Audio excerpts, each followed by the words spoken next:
Tonight on CBC Vancouver News. Glad to get my mom done. Always happy. The more people get done, the better it is. As BC seniors start getting their shots, we find out who will be first in line for the AstraZeneca vaccine.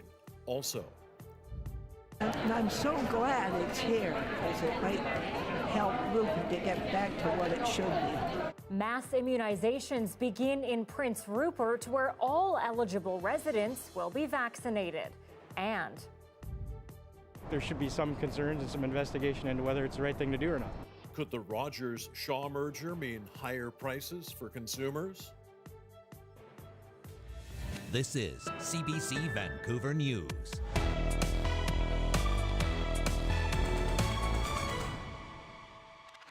Seniors are rolling up their sleeves as BC begins mass vaccinations for the general population.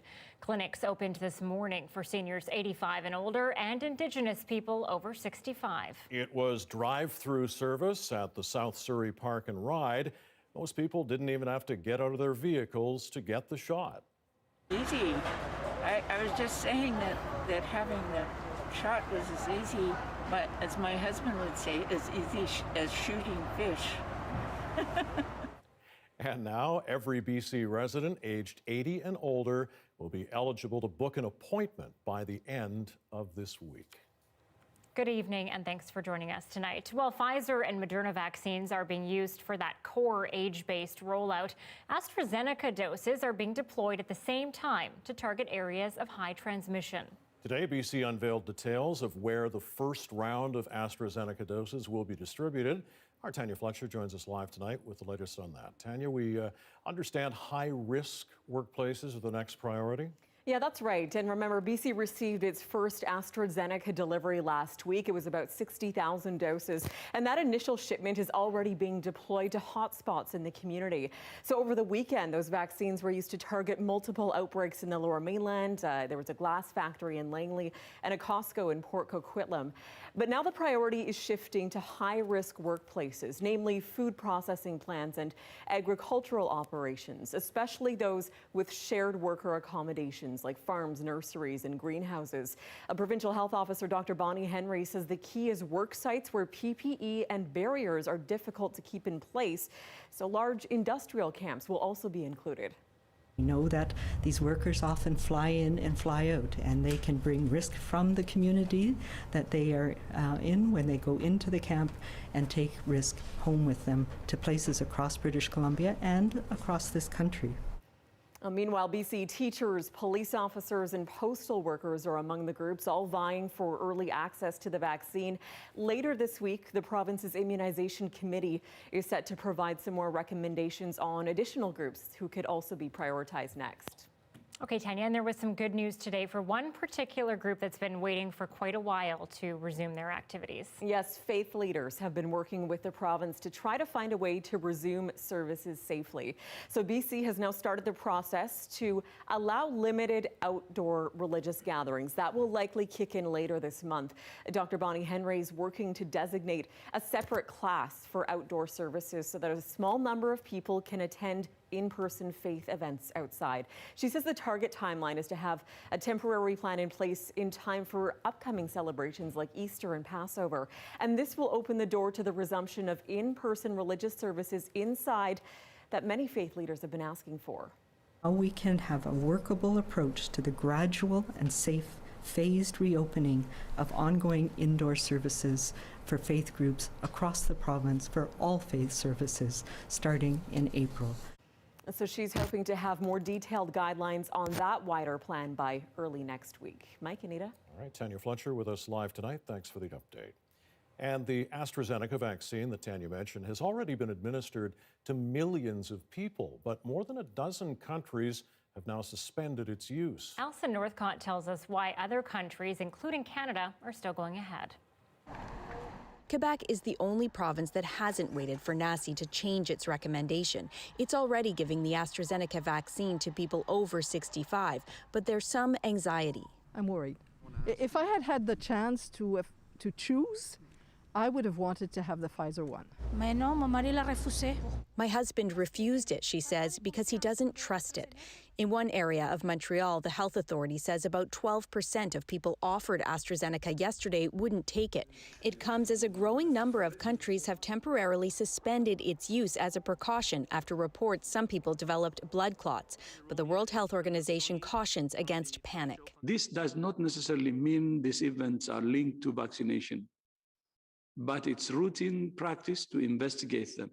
Prime Minister Justin Trudeau tried to reassure Canadians, saying the vaccine is safe and approved by Health Canada and experts, and that the doses here come from a different batch than those being investigated. The best vaccine for you to take is the very first one that is offered to you. The European drug regulator is investigating, but says the number of blood clots in vaccinated people does not seem higher than in the general population, a message people need to hear, says Dr. Christopher Labos. I think a lot of people will look at that data, look at those numbers and be like, oh, okay, I understand now. I see why I don't have to be scared. Let me go get vaccinated. As AstraZeneca doses roll out across the country, provincial officials also tried to ease concern. In my opinion, this is a safe vaccine, and I'm going to be receiving this vaccine. For some, getting the shot, along with some worry, there's a desire to be protected. I didn't want to not get it done, and now I got sick and then kicking myself, right? Europe's drug regulator will meet Thursday to decide if further action is needed. Alison Northcott, CBC News, Montreal. And as provinces roll out their vaccine plans and mass immunization clinics, there is one BC city here where it's all happening at lightning speed. Prince Rupert's population is about 12,000 people, and every adult there is being offered a shot right now. Greg Rasmussen explains why. It's a big day for those living in the remote coastal city of Prince Rupert. It's going to change life totally. No more hiding in my house. Up to 1,300 people a day will be coming here to get their shots. Walk into the Civic Center today for your immunization. The goal, to have all adult residents vaccinated by April 1st. I heard you were skiing up to age 87. Oh gosh, yeah. One of the first to get the jab was 96-year-old Charlotte Rice. First, hey, pays to be old. The move to vaccinate the entire city came after a recent spike in cases. In February, 1.6% of Prince Rupert's population tested positive for COVID-19. That's higher than other northern communities and more than 3 times the rate in Vancouver. This local care home was hit particularly hard. 33 residents tested positive and 14 died. Hope and pray that everything is going to go smoothly. Chief Alex Campbell says immunizing the entire population will make it easier to live and work in the local community. We do have territories that we have to look after. Making the shot available to all residents in just one city provoked vaccine envy in other communities, but officials say it made sense. We're all done. Given the high rates of infection. Frankly, the insinuation that we're somehow jumping the queue ignores all the unique circumstances and the high-risk situation that we're in a rural and remote community. In much of the rest of the province, clinics continue to prioritize the elderly. But the BC government has announced dozens of other small communities in addition to Prince Rupert will be immunized en masse rather than by age. And I'm so glad it's here because it might help Rupert to get back to what it should be. A bit of a sore arm tomorrow. A brighter future many Canadians are hoping to see soon. Greg Rasmussen, CBC News, Vancouver.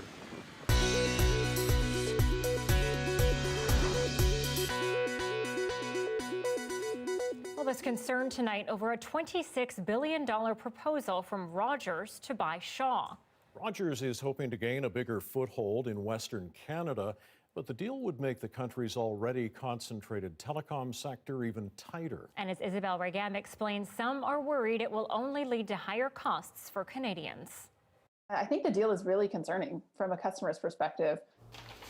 Laura Tribe fears Canadians will pay more for phone, internet, and cable services in the years to come if Rogers is allowed to buy Shaw. You know, we already have some of the highest cell phone prices in the world. We don't have a lot of competition on our internet services in general, and to see the few choices that we do have being taken away poses a real threat. As part of the $26 billion deal, Rogers says it will invest $2.5 billion in 5G networks across Western Canada, and it's pledging $1 billion to bring high-speed internet to rural, remote, and Indigenous communities. The proposed deal is getting mixed reviews. I think there should be some concerns and some investigation into whether it's the right thing to do or not.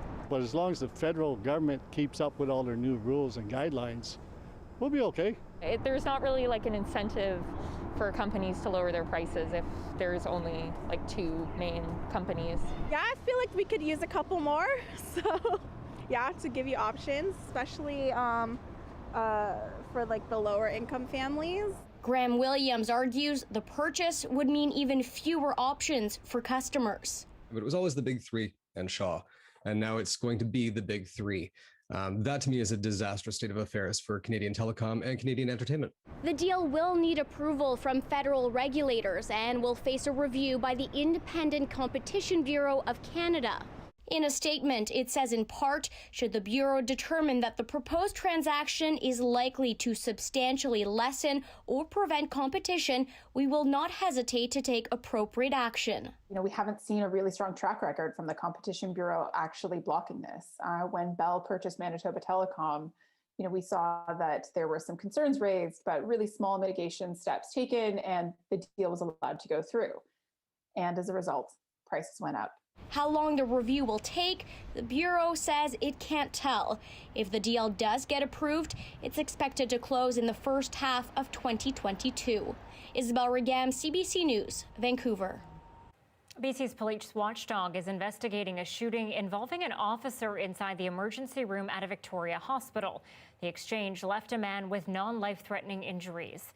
Multiple police officers were on scene at the Royal Jubilee Hospital after an incident at 5:30 this morning. Following the confrontation, a man believed to be armed with a knife was shot by police. Officers were already at the hospital for an unrelated call. Alerted to the fact that there was a man with a weapon in the emergency area. Immediately they encountered that man who was armed with a weapon. They deployed a taser, and in the course of that incident, one of the officers discharged their firearm and shot the man. Police say the man is still in hospital tonight. They say the use of deadly force in the ER was a last resort. A man who broke into a Vancouver woman's apartment and attacked her with a hammer has been sentenced to prison. It happened in June of 2019 in the West End. The victim suffered a fractured skull and broken fingers. Paul Doxey pleaded guilty to aggravated assault and break and enter.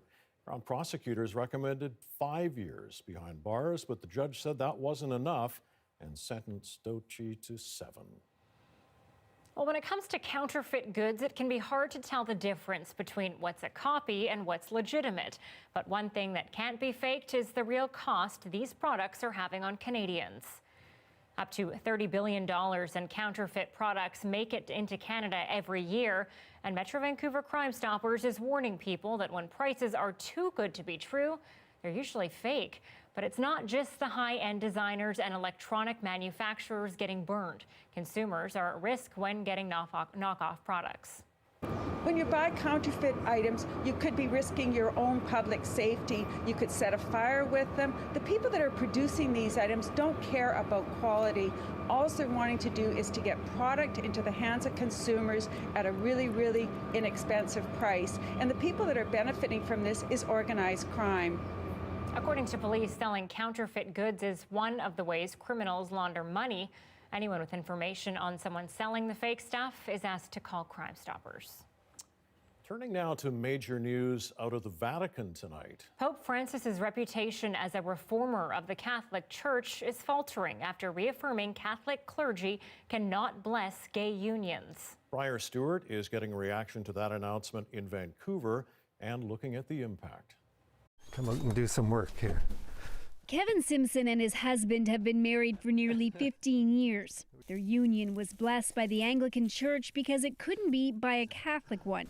And a new statement from the Vatican confirms that doctrine isn't changing anytime soon. Well, initially I had some anger about it, and then that sort of morphed into just the usual disappointment in these kinds of pronouncements that come from the Vatican. Part of the new edict read that while the Christian community and its pastors are called to welcome with respect and sensitivity persons with homosexual inclinations, they cannot bless same-sex unions because the Church cannot bless sin. Pope Francis has been billed as a more progressive pope. This LGBTQ publication even named him the Person of the Year after he declared, "Who am I to judge?" when asked about gay people back in 2013. Many had hoped those few words were a big sign of change. It is disappointing, but it's not surprising because I think attitude is one thing and doctrine is another. While polls have shown that support for same-sex marriage has grown, the Vatican isn't budging, and parishioners at this church are divided. You want to follow the church, you must obey that. It's just what it is. It's the teaching. It's a teaching. I don't think we have our right to say this is right, this is wrong. The church just refuses to embrace As for Simpson, he's no longer part of a Catholic parish. And I'm not going to subject myself to the abuse of having those kinds of statements read from the pulpit to me. Instead, he's part of a group pushing for change within the Catholic Church. Briar Stewart, CBC News, Vancouver. Protests against India's contentious new agriculture laws have passed the 100-day mark. Farmers and their unions say the new rules stack the system against them. Many of them have set up camp outside Delhi. And as CBC India correspondent Salima Shivji reports, they're preparing for the long haul. This is what life is like in a sprawling protest camp that's been set up since the end of November near the border of Delhi. Basically, tens of thousands of farmers have been here for nearly 4 months now. Some have been here since day one. Others have been rotating in, doing shifts to help the cause, all to put pressure on the government. I spoke with one named Amritpal Singh, who's here from his village in Punjab with about 25 others for 3 weeks until the next group comes to take over. It's great. To be here, to be part of the great agitation of world. So we are here for our future livelihood, and we will save our next generations to repeal this type of black farm laws. Ask any farmer here and they'll say the conditions aren't that bad. There's a village that's been set up around them, a really community feel, and you can have any sort of service that you need. Check out through that tent there. There's a fully stocked pharmacy. There are also hospital beds. You can be treated for much of anything. There are hundreds of community kitchens here as well, handing out free food. The farmers say they're ready to stay here. They're not going anywhere.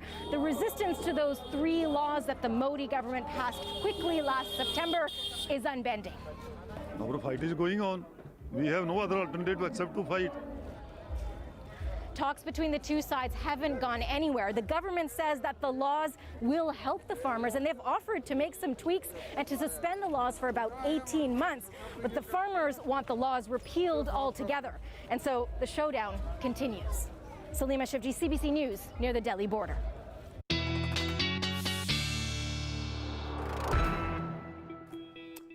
Well, look who's back with us tonight. Meteorologist and cherry blossom spotter, Johanna Wagstaffe with us.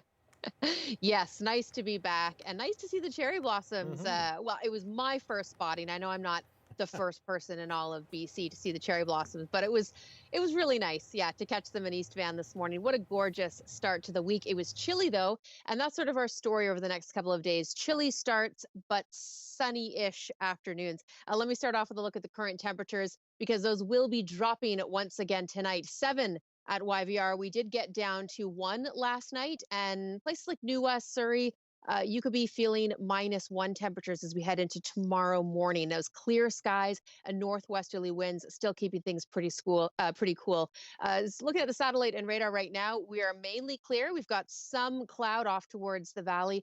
That will be increasing. We're under a high pressure ridge right now. Most of BC actually enjoying the sunshine to start your week, but you can see that Aleutian low pushing the moisture into Haida Gwaii as we speak. A couple centimeters not out of the question through parts of Haida Gwaii and central and northern coastal sections tomorrow morning.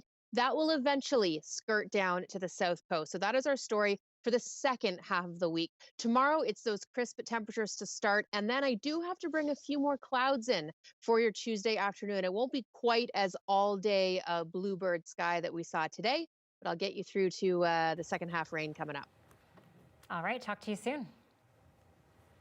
A group of protesters in North Vancouver is urging the city not to cut down a cedar tree they say is more than 200 years old. And they are willing to put themselves between that tree and chainsaws. This is not just tree. It's our friend. It was like me being killed. The tree is on land earmarked for redevelopment into a modern rec center on Lonsdale at 21st Street. Gabriel Hendry began an online petition to save the tree Friday night, and it now has nearly 1,500 signatures. They're at the tree again right now because it's supposed to be removed at some point today. As the city of North Vancouver, we claim to be all about the ocean and the forests and the mountains. And I think that cutting down a 205-year-old cedar tree here in the center of our city is a tarnish to all of those messages. The tree is now slated to be cut down tomorrow morning. And a reminder, if you aren't already doing so, you can watch this newscast live on CBC Gem. And CBC Vancouver is also on Facebook, YouTube, and Instagram.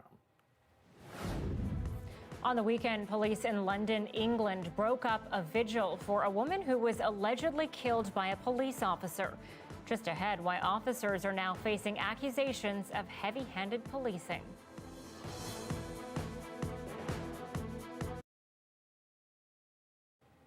Thank you for staying with us during our commercial-free live stream. Well, the people behind an Indigenous radio station's weekly call-in and request show in Manitoba say it's helping its listeners connect with their family and friends during the pandemic. And listening to all the laughs and fun times, you can see why. The CBC caught up with the team to see how it all works.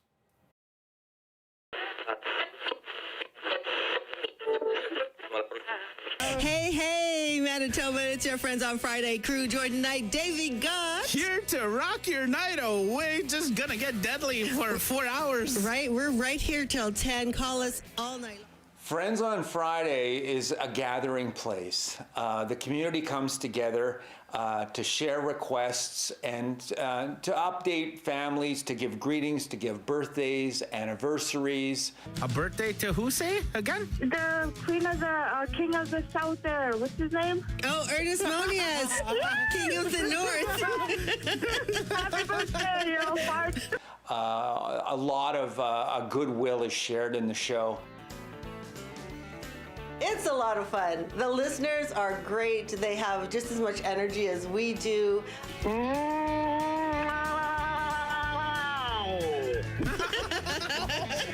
You put a little extra on that one. Oh, yeah. We just have a lot of laughs, and it's a feel-good show. Davey and I sometimes will come in tired because we do the morning show, right? But then once we get in here, we get started and we connect with the listeners and we're all having fun and we're laughing. It just, boom, picks up your energy, and that's what we hope to bring into people's homes, is to just give them that break from everything that's going on right now.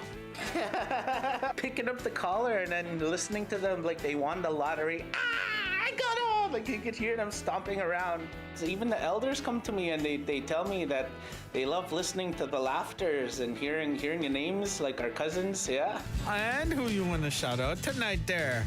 To my baby Nicholas, Mary Lou, and Don. Probably that, and probably the end of the call when they get off and they're like, me. And they're all laughing in the background that they got in, eh? We're taking all the magic ingredients, we're putting it together, and we put out the signal, we're putting it in the oven, and people are loving it. It's just always been pure love, and makes your heart smile. Love his laugh. And they're obviously laughing a lot. What a great idea, though, getting people connected like that. Oh, it's awesome. Got to find ways to stay connected. Hopefully we don't have to try too hard soon, but we'll see what happens. Okay, 6:23 right now. Back in just a second with more national and international news. Right now, though, take a look at this live shot From the Port of Vancouver, revealing the snow-capped North Shore Mountains on a Monday night in Vancouver.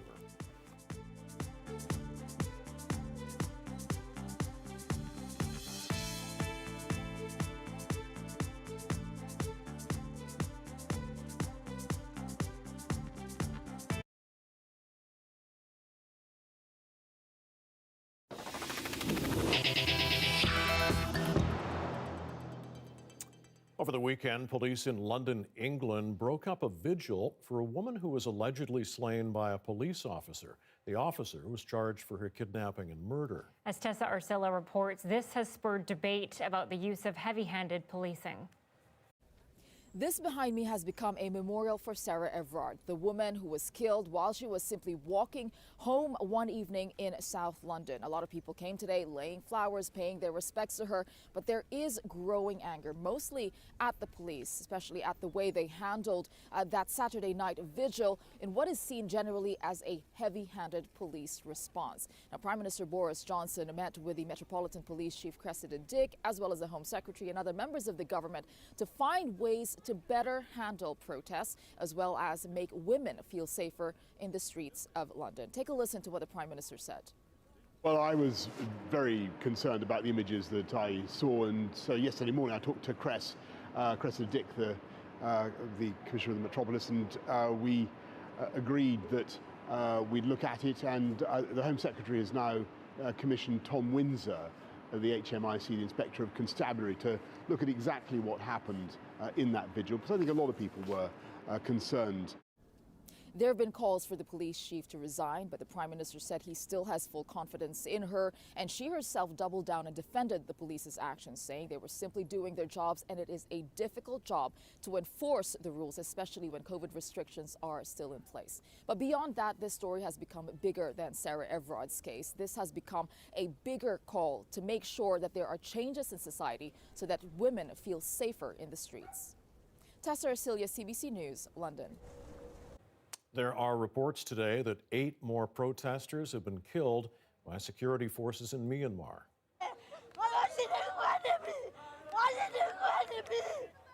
This is one of dozens of families mourning loved ones killed on Sunday.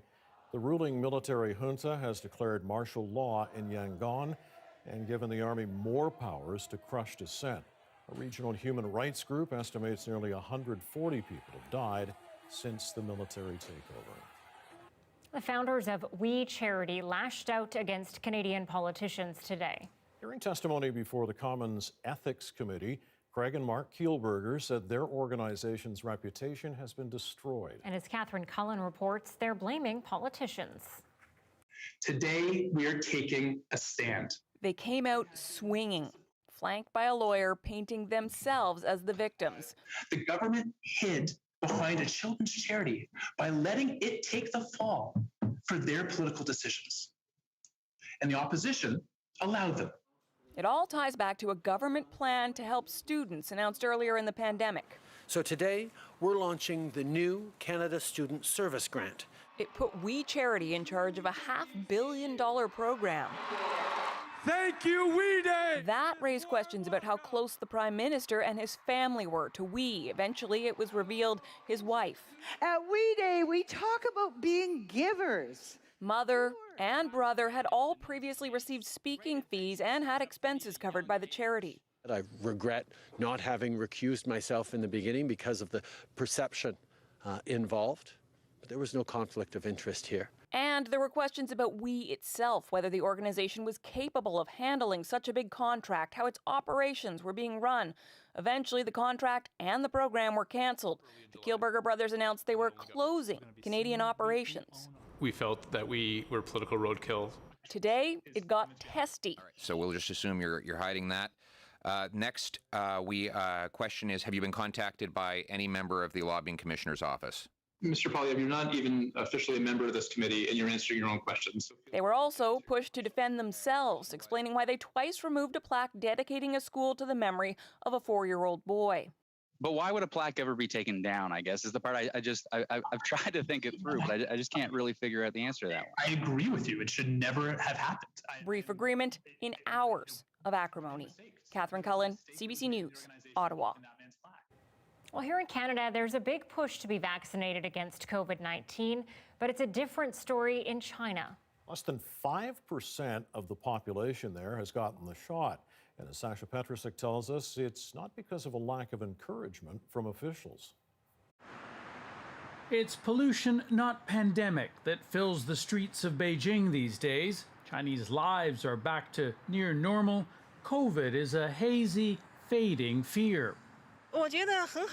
Things are good, she says, and with only a handful of infections in the whole country lately, mostly blamed on arrivals from abroad, there's no rush for vaccination. I don't think it's very important to get vaccinated in China, he says. That's one reason why this place, which was among the first to declare the battle against COVID won, is now well back in the effort to deliver the needle. Only 4 out of 100 in China have been given a dose, behind Canada with about 7%, and well behind the US with almost 30%. There's no shortage of vaccines. China's developed and approved 4 different domestic kinds. Some of China's top health officials have been pushing for more vaccination. Both China and the United States, we as the major vaccine producers in the world, we have the responsibility to implement our own strategies to vaccine the mass immunizations. Instead, millions of these doses are now being donated all over the world to more than 60 other countries, prompting accusations that Beijing is trying to buy influence. China's Foreign Minister Wang Yi says it actually shows Beijing's commitment to global public good. China rejects vaccine nationalism by other nations, he says, accusing them of hoarding vaccines, something Beijing calls a worse kind of politicization than China's approach. Sasha Petrusik, CBC News, Toronto. Our mental well-being has certainly taken a beating during the pandemic. Just ahead, what some people are doing to try to keep anxiety at bay.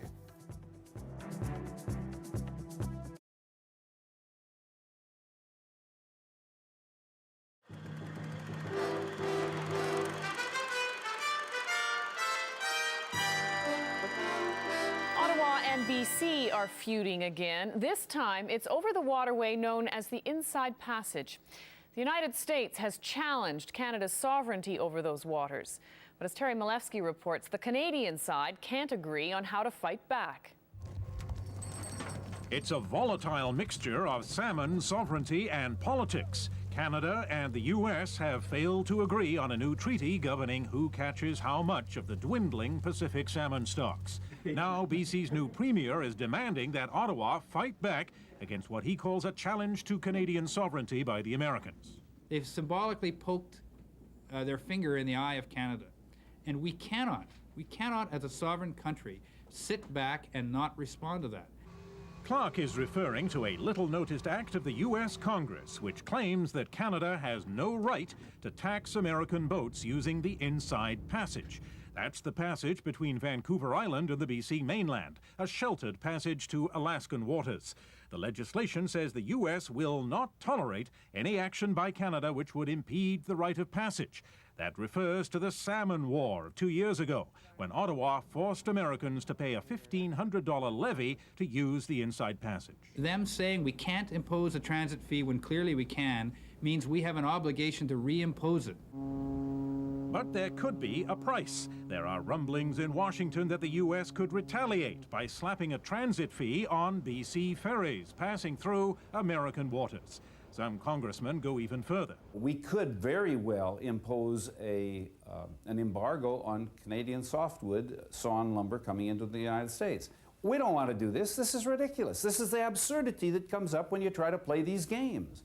But Ottawa says there will be no game and no tax to retaliate against. The federal line is that the Inside Passage is certainly Canadian, but a transit fee would create conflict, and Glenn Clark should stay out of foreign policy. Fortunately for all of us, Mr. Clark is not responsible for the foreign affairs of Canada.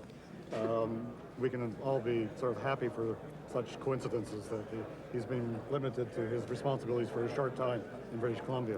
Of course, being slapped down by a federal minister is not necessarily a bad thing for a BC premier who's facing an election this year. In fact, the political payoff is pretty good. Clark can say he's standing up for BC fishermen and for Canada and for the Pacific salmon. Terry Malewski, CBC News, Vancouver.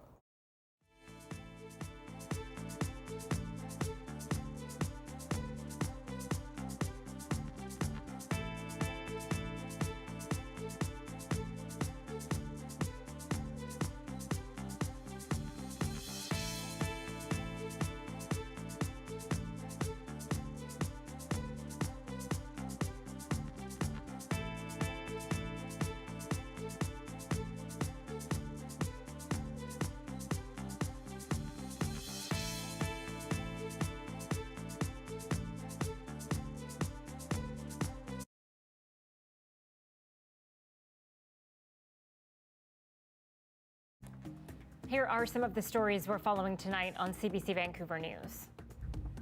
Over the past weeks, we've been working on how we can safely reopen in-person faith services, as I know how challenging it has been. Dr. Bonnie Henry says the province will tweak its rules in the coming days to allow outdoor religious services in small numbers. The changes are developed with Passover and Easter in mind specifically. And Dr. Henry also says the AstraZeneca vaccine arriving in BC will go to workers in vulnerable sectors like food processing plants and farms. The insinuation that we're somehow being rewarded for bad behavior is absolutely wrong, and none of the evidence supports that theory. About 12,000 residents of Prince Rupert and Port Edward will be vaccinated against COVID-19 in the next 2.5 weeks. Clinics opened there this morning in an effort to stop persistent clusters of the virus. Those communities will become one of the first in Canada where all eligible residents will be vaccinated. And seniors are rolling up their sleeves as BC begins mass vaccinations for the general population. Clinics opened this morning for seniors 85 and older and Indigenous people over 65. It was drive-through service at the South Surrey Park and Ride. Also, 10 more people have died of COVID-19 in BC as more than 1,500 new cases are being reported since Friday. Well, finding a moment of peace during the past year has been hard. For many, no matter where we go, what we do, or how we try to find an escape, the pandemic is an ever-present reality. But as Benoit Ferradini reports, exercise can help keep anxiety at bay. Michel Durand's new routine is in the sea.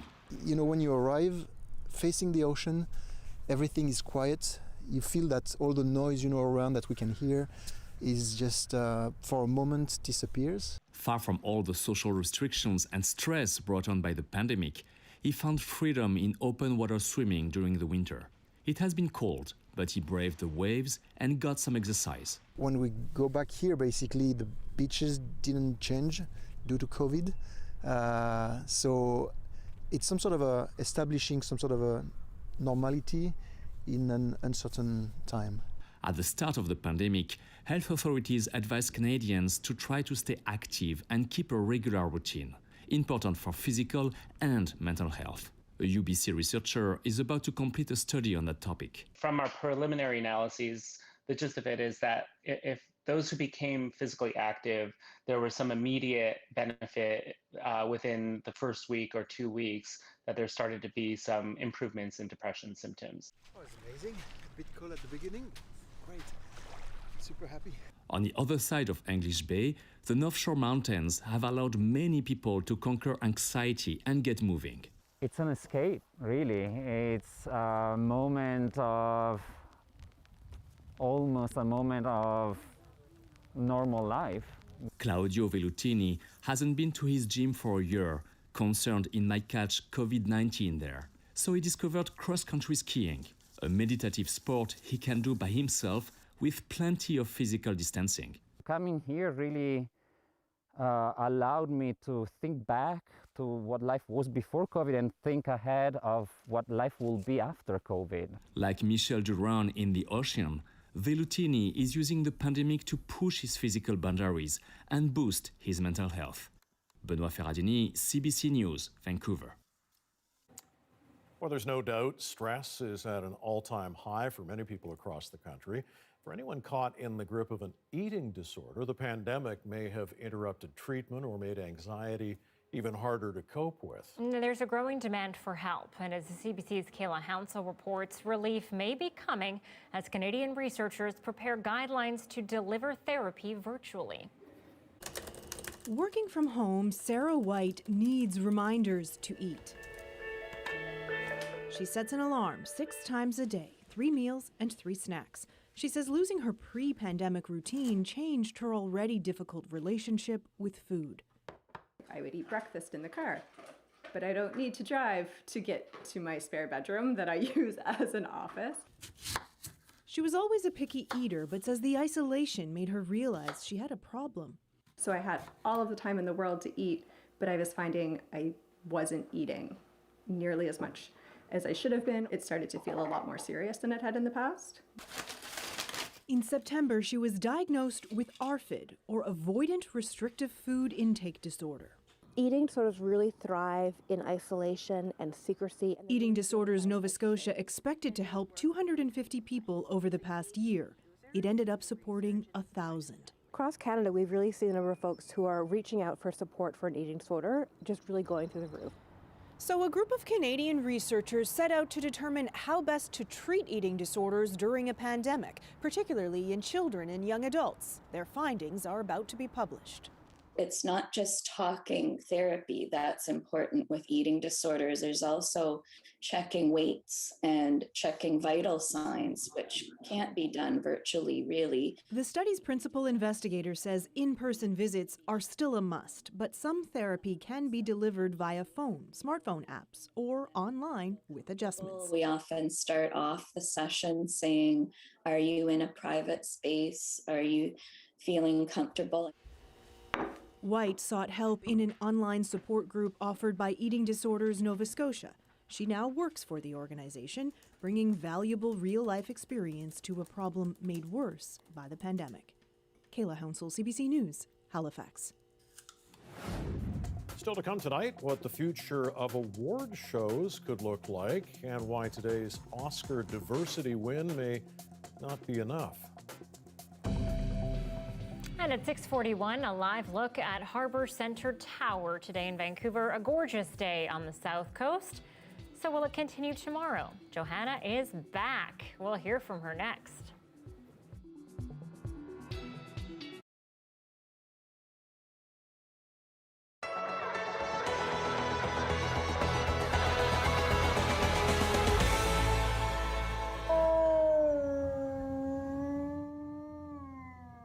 Tega was 8 years old. 8 incredible, funny, fantastic, hair-pulling years. The Alaskan Malamute and her trusty sidekick, Machi, were like his children. He thought he was a Malamute, but really he was just a little French bulldog. They were inseparable. That is, until Edmonton Animal Care and Control officers got a tip about Verklin leaving his dogs outside overnight in bitterly cold weather. This is Tega's little doghouse. We filled it with straw and things and all her toys. But majority of the time she never slept in the doghouse. She always slept in the snow because it was just too hot. They took the dogs away and had them checked by a vet. Both were given a clean bill of health, noting there was no evidence of cold injury to skin. Verklin got into a verbal battle with one of the peace officers. This Grand Gray looked at me and said, "I will educate you on how to take care of your animals." And I looked at her in her face and I said, "Lady, you are totally undereducated and overpaid." Hey, come here, troublemaker. Come on, troublemaker. Come on. Verklin got his dogs back temporarily. But in the middle of the night, 5 Edmonton police officers entered Verklin's yard and seized them again. Verklin was charged with neglecting and abusing his animals, along with 2 counts of obstructing the peace officers who tried to remove his dogs. Meanwhile, Tega was not doing well at the animal shelter.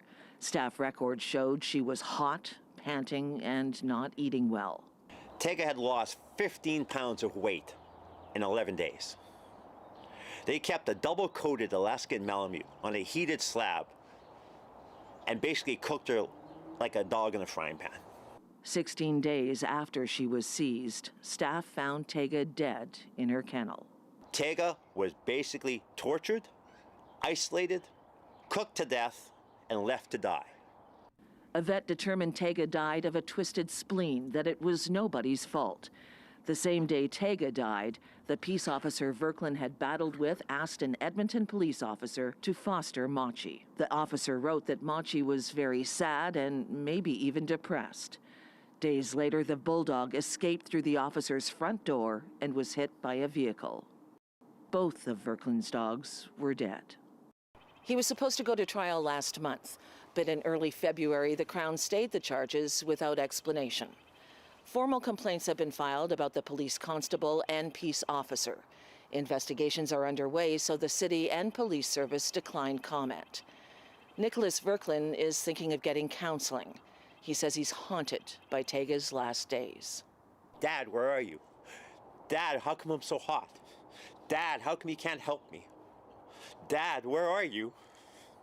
Janice Johnson, CBC News, Edmonton.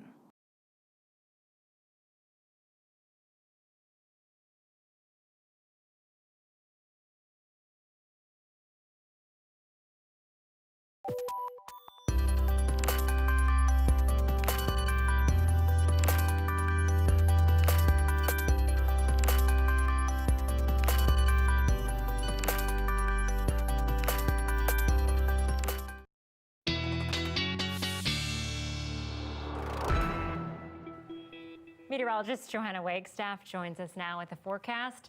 Johanna, I think everybody's thanking you today. I think I deserve it. No. You do, yeah. Yeah. I wish I could take credit for the high pressure, but it is nice to start a work week with sunshine. Today was a nice one. I can't guarantee the next couple of days will be as lovely as today. We've got a few more clouds to get through, but I think we can hold the rain off until midweek. Let's start with a look at the current temperatures across the whole country. Quick check-in as we get through our last full week of winter. We're still seeing some wintry conditions in through Toronto and Ottawa and Montreal. Tonight, temperatures dipping down to the minus double digits with wind chills. Same story in through Atlantic Canada, minus 12s for Halifax and Charlottetown right now. And still looking at that Arctic air mass locked in through parts of northern Quebec and Labrador. But we're pretty seasonal here on the West Coast. We do have some below seasonal morning temperatures. As I mentioned earlier, still hanging on to that 7 at YVR. This is the approaching system that will be our game changer for the second half of the week, but high pressure holding strong. And before that front crosses the province for the second half of the week, we're going to see a good southerly push as we head into Wednesday. So these temperatures are going to be about 5 degrees warmer by the time we hit Wednesday, especially for places like Kelowna, Kamloops, Cranbrook. We could be hitting the mid-teens by Wednesday and Thursday. Wouldn't be surprised if we see the odd high team temperature in places like Rosoyu. So get ready for our warmest day of the season yet. Prince Rupert, you've got some rain in your forecast, 20 to 30 millimeters. The center of that fire hose hitting central and northern coastal sections tonight. That is what will skirt down, as I mentioned earlier, to the south coast. So let's take a look at the long range. Some cloud tomorrow afternoon. Still think we'll see some good sunny breaks, especially mid-morning, but increasing cloud towards the second half of the day. Dry though, but definitely not the blue skies we're seeing this time tonight, although it is nice, despite the loss of sleep, to see the blue skies this late in the day, I've got to admit. All right, Thursday, here are the showers crossing the island. We'll see those as early as tomorrow morning for northern sections of the island, but I think they'll all hold off for Metro Vancouver until Thursday. Quick look at the temperatures across the interior. As I mentioned, they are heating up. Lots of 11s for stations tomorrow. Little warmer as we head into Wednesday. There's a 14 for Abbotsford and Kamloops. And I think, again, by Wednesday, we'll get even warmer as we head into the second half of the week. That southerly flow before we get that front roll through. And that front will be our story Thursday into Friday. We'll try and hit the double digits tomorrow after a cool start. Our overnight lows get back to seasonal for the second half of the week. Doesn't look like a washout at this point, Mike and Anita, for Thursday. And I'm hopeful that we'll see some sunny breaks on Friday and Saturday. Not a guarantee yet, so I will keep you posted on the end of the week, weekend sunny breaks, like it's my job. It isn't. It isn't, Jean. We appreciate it. Okay, You're welcome. Thanks very much. Well, the Academy Award nominations have been announced, and the show is already breaking records. 9 actors of color are nominated, and 76 nominations went to women. That's a long way from the notorious #OscarsSoWhite. But as Eli Glasner tells us tonight, just as the Academy is moving forward on representation, some are questioning the current relevance of award shows altogether. It's a moment that each of these nominees will never forget. This morning's Oscar nominations were memorable and historic, with the most diverse nominations ever, including Stephen Yeun, the first Asian American Best Actor nominee, Riz Ahmed, a Muslim Best Actor nominee, and Chloe Zhao, the first woman of color in the running for Best Director. I can't lie, a part of me is excited. I feel like that is like the organic nature and impulse behind any kind of representation. While this film critic is pleased, she says there's more work to be done if award shows want to stay relevant and popular. I think we're a bit more savvy these days, and I think that the award shows are really facing a decline in the belief in them. After a peak in the early 2010s, ratings for the Emmys, Oscars, Grammys, and the Golden Globes have been dropping steadily. Let us explain what this even is. Take last month's Golden Globes, where more people tuned in to watch the new Equalizer than the star-studded show. Oh, that was awesome. Tonight is going to be the biggest outdoor event this year besides the storming of the Capitol. And just like the Golden Globes, last night's Grammys saw ratings plummet over 60%.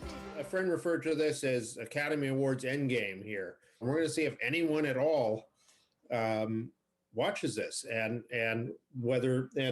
once the world tunes this out, there's no guarantee they're coming back. Star Wars fans, I can't hear you! This Canadian entertainment reporter says what's missing are major mainstream contenders like A Star is Born. And when you have those big blockbuster movies that have hit the theaters, that are critically acclaimed but also very popular in terms of box office, and people get behind those movies, and this is why we saw a bump 2 years ago in the Oscar ratings. That's the real magic of the movies. This year, producers are promising the nominees will be there in person, hoping better representation translates into a rise in ratings. Eli Glasner, CBC News, Toronto. Ravens rolling and playing in the snow on a BC mountain. Coming up, the perfect recipe for a viral video.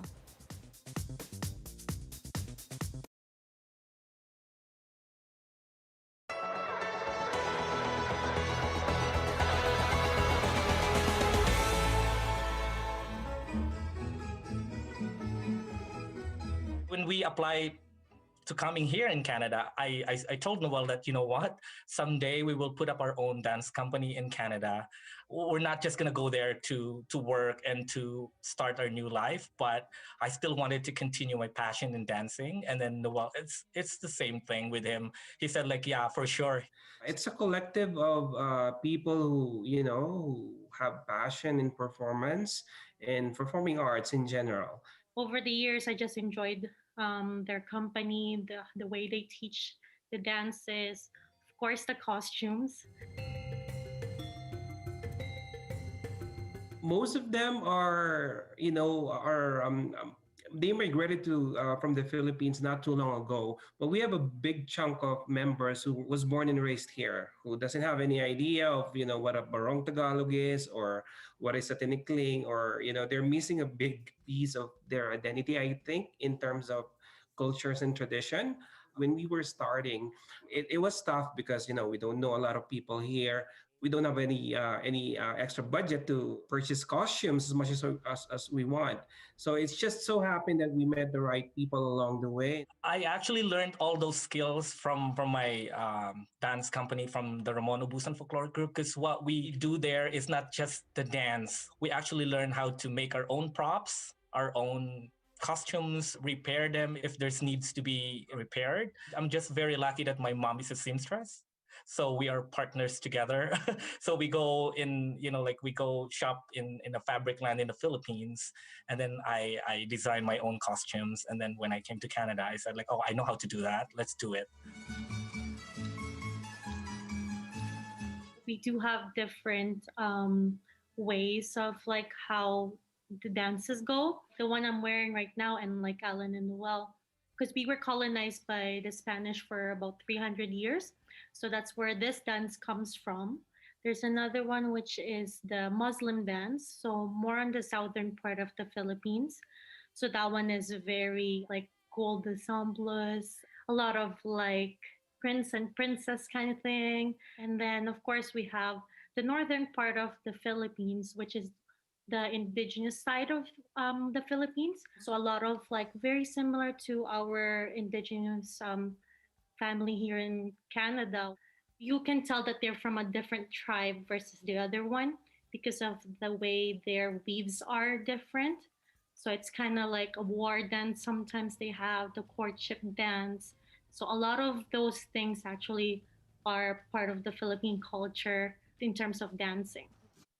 Thinking about how we started back in the Philippines, we want to bring that over here to Canada, to our group at least, that anybody can actually join, and for as long as that person is willing to learn, right? So there's no problem.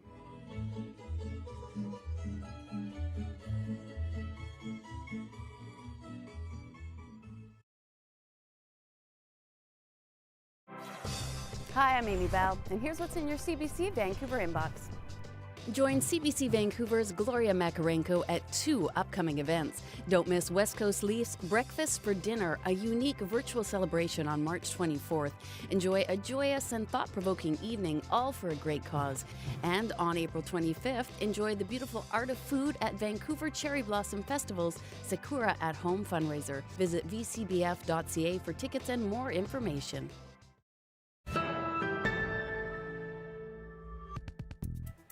A positive image of empowerment designed to pass along life-saving information through powerful hidden messages.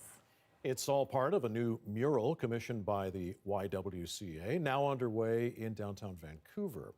The 42-foot piece artwork, called The Wall for Women, is intended as a symbol of hope for women experiencing violence and abuse at home. Domestic violence has intensified over the past year, triggered by social and economic impacts of the pandemic. The mural has QR codes mixed in with the bright colors. These link to information and resources for people who need help. Wanted to highlight this situation and to offer people an image of hope and information about violence against women and where people who are experiencing it can receive supports. For me, I wanted to project her that she has all the power. There's fire, there's stars, there's eyes, everything. There's thunderbolts, there's thunder, lightning, everything that makes her feel that she has all the power within her. The Wall for Women is on the side of the Hyatt Regency Hotel in downtown Vancouver, facing the Burrard Street SkyTrain. Okay, if a cyclist told you they had a run-in with a ram, you might think they were talking about a popular brand of pickup truck. But no, that wasn't the case for this cyclist from Thunder Bay in northern Ontario. Take a look. A little company on my ride here today. He found himself in a road race with this black sheep during a ride last week. He says he saw the animal about 300 meters ahead of him on the road and couldn't figure out if it was a big dog or a small bear. And when he passed it, the ram started chasing him. The pursuit went on for more than a kilometer before the animal was distracted by other traffic. Just kept on going. That's wild. I was able to get a video of it. Well, a Vancouver woman's love for crows and ravens has rubbed off on strangers right around the world. A video she shared of 2 birds playing in the snow has reached 1 million views in just a few days. John Hernandez met up with the bird lover who wants to give her favorite animals a good name. This is a new one. This is the windswept raven, storm raven. There are plenty of feathers in June Hunter's cap. These were very popular, my silk crow scarves for high fashion. The Vancouver artist specializes in all things crow and raven, from photos to paintings, even to calendars. But this might be her crowning achievement, a scene she happened upon while she was snowshoeing in the North Shore Mountains. I could hear the ravens in the woods making all these really cool calls to each other, different than the sounds that you normally hear, even different than ones I'd heard before. A pair of playful ravens diving and rolling in the snow like puppies. They were playing, which is my favorite thing. Like if Ravens cheer me up, ravens playing is like, that's like a Club Med vacation equivalent for me. High flying enthusiasm that just might be contagious. It didn't take long for this video to take flight once Hunter posted it online, amassing 1 million views in a matter of days. I know that other people are watching it the same way I do, just for the pure joy of it, just to relate to that joy that you're seeing in a species different from you. But Hunter says this isn't just an opportunity to entertain. It's also a chance to showcase the bird's intelligence. The self-proclaimed PR person for the crows says these animals get a bad rap, despite being one of the smartest species of bird. If you start watching crows, your life will be happier. You'll be happier because if you're bugged by them now, you won't be bugged by them anymore because you'll be interested. A fleeting moment that's found its wings and can hopefully help people see the light behind the dark feathers. John Hernandez, CBC News, Vancouver. I was kind of skeptical, but it does actually look like they're playing. Well, does watching that make you feel like you're taking a Club Med vacation as well? Sure, exactly like that. And don't forget, those crows remember everything, right? It's true. Our own Dan Burrett knows this. They've attacked him a few times. Just a reminder, you can always watch our newscasts online anytime, cbc.ca/BC. And Dan Burrett is here at 11 after the National. Good night. Good night.